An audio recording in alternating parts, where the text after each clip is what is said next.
আরজিকর কাণ্ডের প্রতিবাদে এসইউসিআই এর ডাকা বন্ধে সকাল থেকে কলকাতা সহ রাজ্যের বিভিন্ন অংশে কিছুটা প্রভাব পড়েছে বলে জানা যাচ্ছে।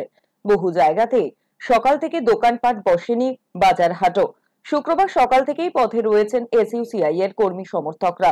ধর্মঘটের সমর্থনে জেলায় জেলায় বিভিন্ন জায়গায় পিকেটিং করা হয়েছে। তবে সকাল থেকে কলকাতার বিভিন্ন অংশে পরিস্থিতি স্বাভাবিক রয়েছে বলে জানা যাচ্ছে।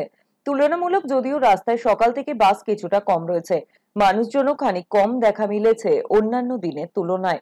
এদিকে এসইউসিআই এর বন্ধে আসানসোল সিটি বাস স্ট্যান্ড থেকে স্বাভাবিকভাবে বাস চলাচল করছে বলে জানা গেছে বাস সংগঠনগুলোর পক্ষ থেকে। নিত্য কাজে বের হতে দেখা গেছে সাধারণ নিত্যযাত্রীদের।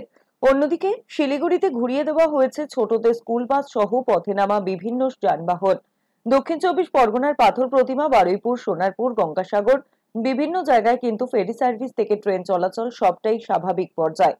কেবলমাত্র জয়নগর বহুর কুলপি রোড বন্ধ করে বিক্ষোভ দেখায় এসইউসিআই এর কর্মী সমর্থকরা। উত্তেজনার খবর আসছে পশ্চিম মেদিনীপুরের বেলদা থেকেও।